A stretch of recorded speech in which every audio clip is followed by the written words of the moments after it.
ಹಿಂದಿನ ಕಾಲದಲ್ಲಿ ಇವುಗಳನ್ನು ಪಾಲಿಸುತ್ತಿದ್ದುದರಿಂದಲೇ ಯೌವನವಾಗಿಯೂ ಮತ್ತು ಆರೋಗ್ಯವಾಗಿಯೂ ಇರುತ್ತಿದ್ದರು.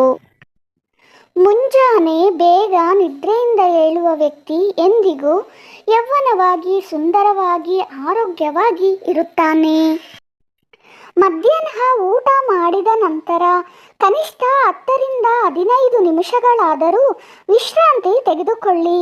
ಒಳ್ಳೆಯ ಆರೋಗ್ಯಕ್ಕಾಗಿ ಇದು ತುಂಬ ಮುಖ್ಯವಾದುದು.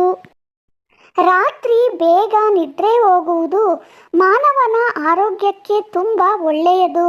ನೀವು ಸಂತೋಷವಾಗಿ ಮತ್ತು ಆರೋಗ್ಯವಾಗಿ ಇರಬೇಕೆಂದುಕೊಂಡರೆ ರಾತ್ರಿ ತಡವಾಗಿ ನಿದ್ದೆ ಮಾಡುವುದನ್ನು ಬಿಟ್ಟು ಬೇಗ ನಿದ್ರೆ ಹೋಗುವುದನ್ನು ಅಭ್ಯಾಸ ಮಾಡಿಕೊಳ್ಳಿ. ಭಗವಂತನನ್ನು ನಂಬದ ವ್ಯಕ್ತಿಗಳು ಜೀವನದಲ್ಲಿ ಯಾವಾಗಲೂ ಕಷ್ಟಪಡುತ್ತಿರುತ್ತಾರೆ. ಅದರ ಕಾರಣವಾಗಿ ಅವರ ಆರೋಗ್ಯವನ್ನು ಕೂಡ ಗಮನಿಸಿಕೊಳ್ಳುವುದಿಲ್ಲ. ಭಗವಂತನ ಮೇಲೆ ವಿಶ್ವಾಸ ಇರುವವರು ಎಂದಿಗೂ ಶಾಂತಿಯಿಂದ ಮತ್ತು ಆರೋಗ್ಯವಾಗಿ ಇರುತ್ತಾರೆ.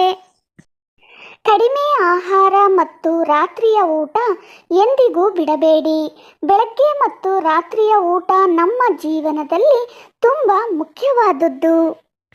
ದೀರ್ಘ ಶ್ವಾಸ ತೆಗೆದುಕೊಳ್ಳುತ್ತಾ ಮನುಷ್ಯ ಮಲಗಿಕೊಂಡರೆ ಆರೋಗ್ಯದ ಮೇಲೆ ತುಂಬ ಪ್ರಭಾವ ಇರುತ್ತದೆ. ಹೀಗೆ ಮಾಡುವುದರಿಂದ ಮನುಷ್ಯ ಅನೇಕ ಕಾಯಿಲೆಗಳಿಂದ ದೂರವಾಗಿ ಇರುತ್ತಾನೆ.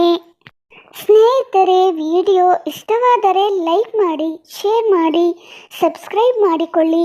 ಮುಂದಿನ ಇಂಥದ್ದೇ ಒಂದು ಇಂಟ್ರೆಸ್ಟಿಂಗ್ ವಿಡಿಯೋದಲ್ಲಿ ಸಿಗೋಣ. ಧನ್ಯವಾದಗಳು.